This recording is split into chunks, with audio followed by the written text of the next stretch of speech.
and we'll stop there, and let's move over real quick to the Australian card, to Tim Tszyu and Carlos Ocampo. And also, I just wanted to cover real quick. Did you watch the co-main, Sam Goodman? I did not, no. So here we go. This is what we're talking about. I didn't get to see the whole card. Don't worry about it. I got you. Sam Goodman and Raeese Aleem. I don't know if you know Raeese, but Raeese was undefeated at 122.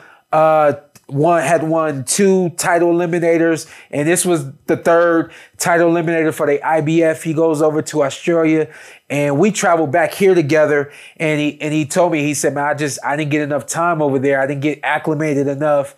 I felt myself when I was going to the ring, but a couple rounds in, things just weren't really firing off the way that they were supposed to. He drops it to Sam Goodman. I don't know if we got the highlight, but I want to cover Sam Goodman real quick.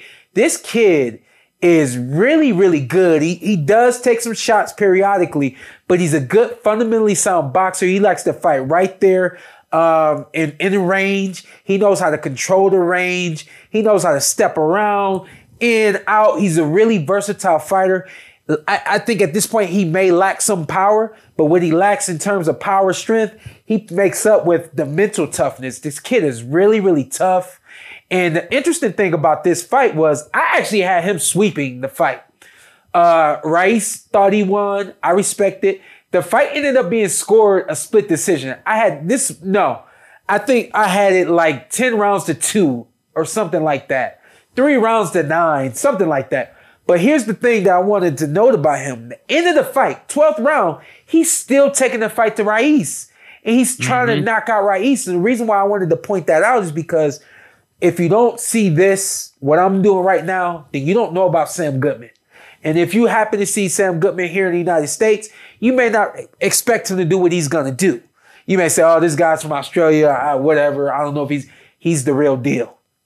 And I want to give him his credit now. That way, when he makes it over here to the States or he gets in that big fight, everybody's ready for what they're going to see. This kid is electrifying. He's a really good boxer. Fights right there in range. Knows how to control the range. Knows how to step around. Makes some really good in-ring adjustments. The whole 9. He's the real deal. And he's got Tapales now for the IBF title. And they'll probably look to make that fight happen in the fall or something like that.